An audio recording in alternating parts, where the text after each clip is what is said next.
I've just come out of a meeting, and it's heartbreaking. It's heartbreaking what, as black professionals, as black young South Africans, what we get up to.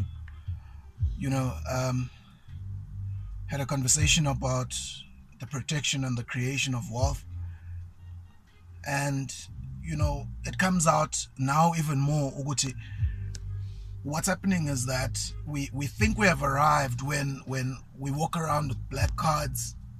And what do those black cards mean? It means that we've got a private banker, great. But they also mean that we are more credit worthy, and that we can actually get ourselves indebted quicker than others. And we're not having the conversations that we're supposed to be having, the conversations about the protection of wealth, the protection of the most important asset, which is your ability to earn an income. We're not talking about the lifestyles that we're exposed to, what we eat, what we drink, and we're finding that dread diseases, your cancers, your heart attacks, are more prevalent in young people, your diabetes, and yet we don't protect ourselves against those eventualities. We don't look at, we're always talking about we want to make our first million by the age we are 30, by the time we're 35. But is there anything that we put into place? Is there a structure that we put into place to try and achieve these objectives? We're not looking after our retirement. And the problem that we find ourselves in is that because inflation on an annual basis probably is growing, the responsibilities financially are growing, and we keep looking at ourselves as black people and we say poverty this, poverty that, and yet we're not making sure that the generation to come is better off than we are. We're not creating intergenerational wealth, which is what we should be doing. And I mean, it really is heartbreaking. So my plea to South Africans is to black professionals, let us change the way we think. Let us change our priorities. Our priorities are severely skewed. Let us start looking at creation of wealth.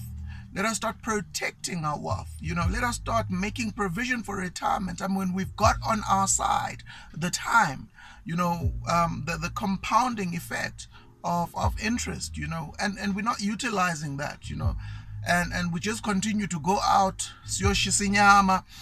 we continue to go out and fill ice buckets with the most expensive bottles, and we think we have arrived and we think we have made it, and as much as we're trying to play catch up, we're running backwards, and we need to commend white people, we need to commend white folk for creation of generational wealth, and we keep blaming their wealth on apartheid,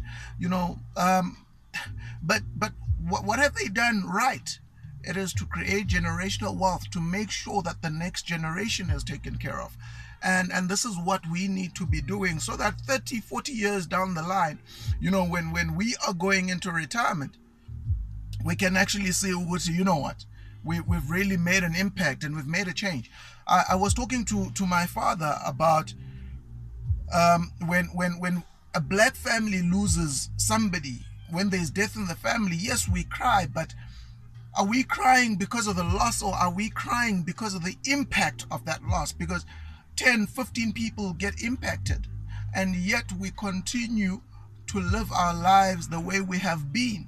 We don't understand what the purpose is. We don't understand what we should be doing. So it's time that we did things differently. Checking out.